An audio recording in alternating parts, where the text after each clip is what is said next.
Voyons maintenant ce qu'est une référence mixte. Lorsque l'on décide, grâce au signe $, de bloquer une cellule, de manière à ce qu'on puisse faire une recopie incrémentée, nous avons vu que dans le cas d'une référence absolue, on bloquait et la colonne et la ligne, c'est-à-dire et le lettre et le chiffre de sa référence. On va voir ici que l'on peut faire un peu différemment en bloquant soit l'un, soit l'autre. J'ai ici, pour donner l'exemple, un petit tableau de révision pour, par exemple, les tables de multiplication. Je vais donc créer ma première formule, c'est-à-dire 1 fois 1, A4 fois B3, et lorsque je vais vouloir remplir les autres cellules, je vais évidemment pas le faire manuellement.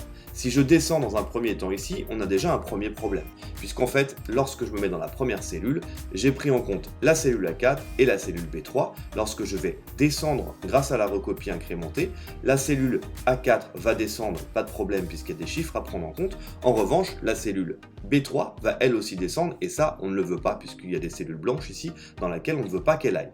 Donc, on va bloquer pour la cellule B3 la possibilité de changer de ligne, c'est-à-dire on va bloquer le 3 qui correspond à la ligne de cette référence.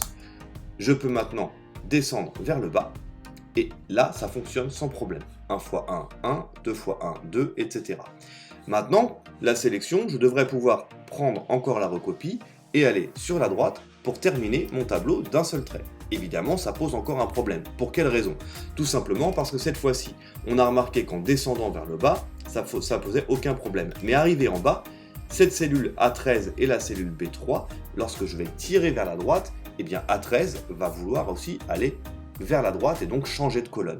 Ce qui fait que pour la colonne A, il va falloir la bloquer. Je reviens donc dans ma première cellule pour ne le faire qu'une seule fois. Je bloque cette fois-ci la colonne A et non plus la ligne. J'ai donc ma formule qui est A4 fois B3 en ayant bloqué la colonne pour les A et la ligne pour les B. Et je vais pouvoir maintenant tirer ma formule vers le bas, tirer la formule vers la droite et mon tableau est intégralement rempli.